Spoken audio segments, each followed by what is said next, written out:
disciplina de neonatologia do curso de técnicos de enfermagem.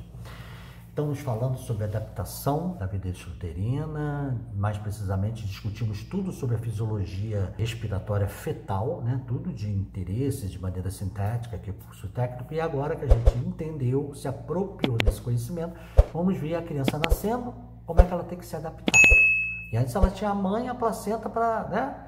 E o pulmão só estava ensaiando, agora o pulmão tem que entrar na jogada e logo, né? Então vamos ver nesse vídeo aí como é que isso se dá. Bem, clampeou o coto umbilical, ou seja, colocou uma pinça, clampeou. Não chega mais sangue da placenta e nem vai. Agora a criança vai ter que se virar.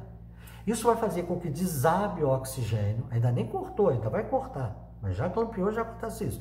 Desabe o oxigênio no sangue da criança e acumule CO2. Só de desabar oxigênio, logo o bulbo, onde fica localizado o centro respiratório, o bulbo lá no sistema nervoso central, começa a receber estímulos de vasos periféricos, vasos sanguíneos periféricos, tem receptores que detectam a queda do oxigênio e começa a estimular o centro respiratório. E depois, de maneira sustentada, um pouquinho mais demorada, pouca coisa, mas de maneira mais sustentada, a elevação de CO2 também vai reforçar esse estímulo. São os dois elementos principais. A queda do oxigênio e a elevação de CO2. Mas tem alguns elementos coadjuvantes que potencializam, não são os elementos principais para o estímulo, mas potencializam. Uma é a movimentação. Você pega a criança, enxuga, pega, retira, o obstetra te dá, vai lá.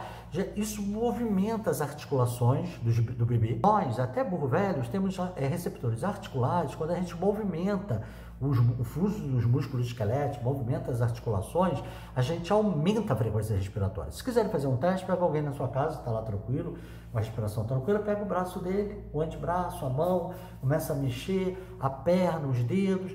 Daqui a pouco a frequência respiratória dele aumenta, porque isso é um elemento que estimula, tá? Então, isso não é o principal, mas ajuda essa questão aí.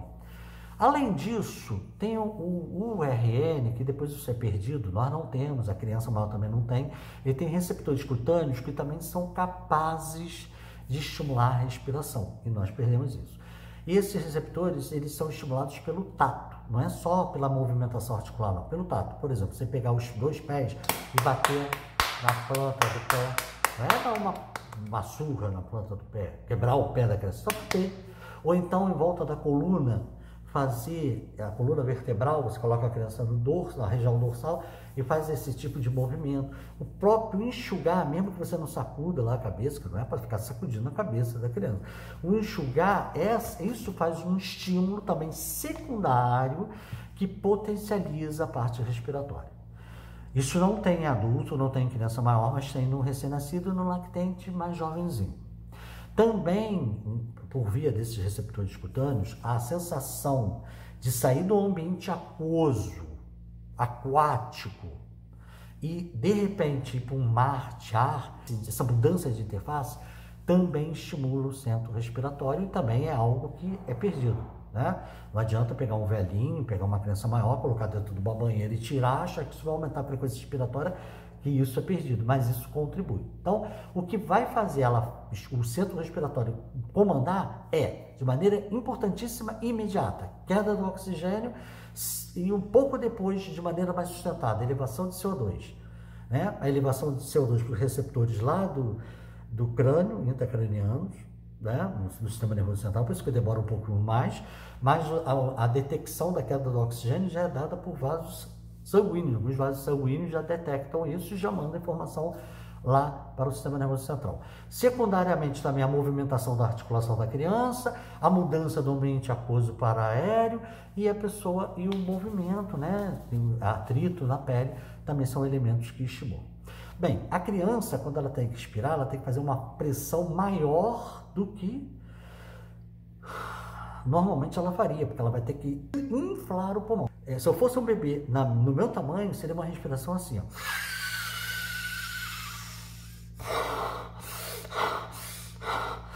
E aí, subsequente, com menor pressão, mas também alta. Isso muitas das vezes assusta o bebê e faz ele chorar. Não é obrigatório, mas faz ele chorar, muitas das vezes. Por isso que dizem que quando o bebê chora, a equipe da neonatal sorri quando o bebê chora ao nascimento. porque realmente é uma coisa dramática. Ele pode não ter a concepção de que ele vai morrer, mas é uma sensação instintiva que ou respira, né? A vida extrauterina, ela começa com a entrada de ar na traqueia e termina com a última saída de ar da traqueia. E aí ele vai ter que se virar.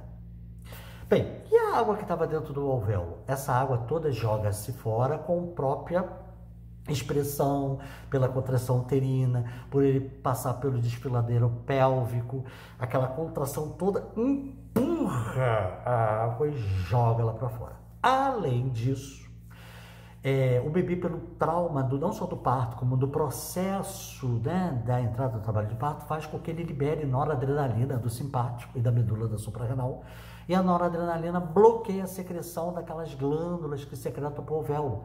Eu disse que no início o líquido amniótico é que era o importante para mudar, se lembra na outra aula, para mudar lá o alvéolo, mas que pouco a pouco ele continuava sendo importante, mas a secreção das glândulas pulmonares, secreção de líquido, passa a tomar a dianteira. Muito bem, antes mesmo de nascer, esse líquido é cessado, né? Quando você tem esse trabalho, principalmente mais prolongado, né? Você cessa essa produção e aí depois completa-se com a expressão, é jogado o ar, a água toda para fora, espremida, e aí o bebê, né, já tem a capacidade de substituir aquilo por ar. É claro que vai ficar líquido residual, tanto que se a gente colocar um esteto no bebê que acaba de nascer, a gente vai ouvir uns ronquinhos, que é a presença de secreção ali de líquido em pequena quantidade dentro do alvéolo. Mas nas primeiras horas isso tende a desaparecer, porque a rede de linfático vai drenar todo aquele excesso de líquido que fica. Agora, existe uma situação chamada taquipneia transitória do RN, que ela é muito comum em bebês PIGs, principalmente que nasceram de parto cesariano, em que a mãe não entrou em trabalho de parto, que teve que interromper. Não prematuro, PIG. Que não teve, que na cesariana não tem a expressão que tem no parto vaginal, mas tem uma certa expressão. Se entrou em trabalho de parto e aí não evoluiu bem, aí você interfere, tira, você tem menos chance de fazer essa taquipneia, mas você nunca nem entrou em trabalho de parto e que teve uma abertura ampla, que o bebê era pequeno, tem menos chance de expressão eficaz, né, de exprimir o tórax, e menos chance de ele ter secreção de noradrenalina que faça o suficiente para diminuir a secreção. Então ele pode fazer uma taquipneia, né? Ele drenar o líquido, mas ainda ficar com líquido, mais líquido do que o habitual se fica, e ele ficar algumas horas com taquipneia, que evolui para melhora logo, mas assusta os pais, não vai poder amamentar, porque senão ele pode broncoaspirar e fazer uma pneumonia. Então tem umas complicações que nós vamos estudar mais adiante, em outra ocasião, tá? Mas quando é parto vaginal, tudo perfeito, tem essa substituição do líquido. E a última situação é que o líquido da parede do alvéolo vai continuar. Não importa se é pequeno, se é prematuro, ele vai continuar. E aí, ao entrar o ar, o líquido não colapsa o alvéolo, formando a doença da membrana hialina, porque se ele tem mais de 30 semanas e não teve nada para atrasar o amadurecimento desse pulmão, ele já terá surfactante suficiente para impedir que aquilo colapse, né? Então nós temos aí 3 elementos importantes: os mecanismos que desencadeiam o ciclo respiratório, né? Queda do oxigênio, aumento do CO2, a movimentação, o toque, a mudança do ambiente, né? A expressão e a secreção de noradrenalina para reduzir a secreção de líquido dentro do alvéolo e tirar aquele líquido para poder ter espaço para o ar entrar.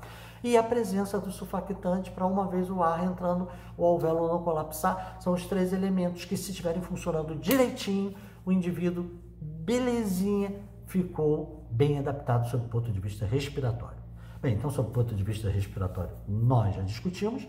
Agora, no próximo vídeo, dando continuidade à adaptação, vamos para a parte cardiovascular e fazer o mesmo percurso. Vamos entender, sumarizar a fisiologia cardiovascular fetal e depois, quando a criança nasce, saber quais são os eventos que devem acontecer para adaptá-lo à nova circunstância, à vida extrauterina. Até lá!